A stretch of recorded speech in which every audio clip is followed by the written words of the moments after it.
పెట్టి వ్యాపారస్తురాలుగా ఎదిగి పల్లవి అనే బ్రాండ్ తోటి ఇప్పుడు నెలకి 30,000 రూపాయలు సంపాదిస్తున్న వైనం ఆమె మన గొల్ల శ్రీదేవి గారు పీరంపల్లి గ్రామం కలికిచెర్ల మండలం గట్టి చప్పట్లతో వారిని మాట్లాడవలసిందిగా కోరుచున్నాం.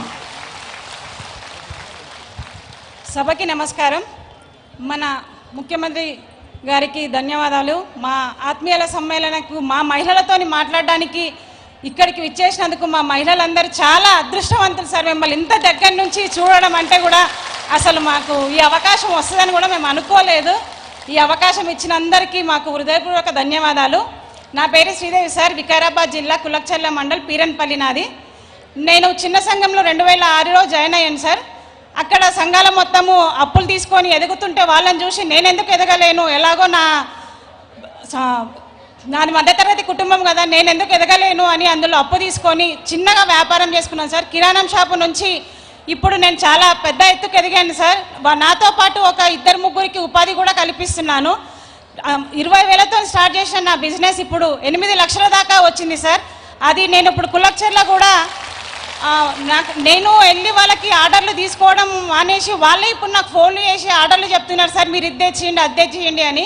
అలా ఈ సంఘాల ద్వారా అప్పు తీసుకొని నేను చిన్న సంఘాలు తీసుకున్నాను, గ్రామ సంఘంలో, మండల సమాఖ్యలో, బ్యాంకులో ఏ అప్పు కూడా నేను సంఘాల్లో వదలలేదు సార్. ప్రతి ఒక్క అప్పు తీసుకొని ఇప్పుడు ఈ స్థాయికి ఎదిగి నా పిల్లల్ని కూడా మంచి చదువులు చదివిస్తున్నాను సార్.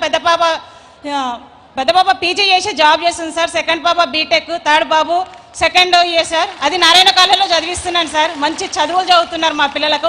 ఆస్తులు అయితే ఏమి సంపాదించలేదు సార్, కాకపోతే మా పిల్లలకు మంచి చదువులు మాత్రం ఇస్తున్నాను సార్. ఇది నా ఎదగడం సార్. నేను శ్రీ రామలింగేశ్వర సిరిధాన్యాల రైతు ఉత్పత్తుల సంస్థ చైర్పర్సన్ని సార్. మా దగ్గర ఎఫ్పీజీలు వచ్చేసి 135 ఉన్నాయి సార్. అక్కడ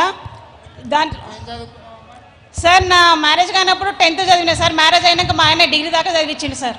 అవునా? అవును సార్. ఏం పేరమ్మా మీ ఆయన పేరు? రమేష్ సార్. రమేష్. అవును సార్. మంచోడమ్మా, పెళ్ళైనాక కూడా భార్యను చదివించిండు సార్. ఇంటిని అంత బాగా చేస్తున్నాడు అంటే అభినందనలు అమ్మా మీ కుటుంబాన్ని. పిల్లల్ని కూడా బాగా చదివించుకో, చదువుకుంటేనే భవిష్యత్తు ఉంటుంది. నువ్వు బాగా గుర్తించినావు, మంచిగా ప్రోత్సహించు పిల్లల్ని. ఓకే అమ్మా, థ్యాంక్ యూ సార్.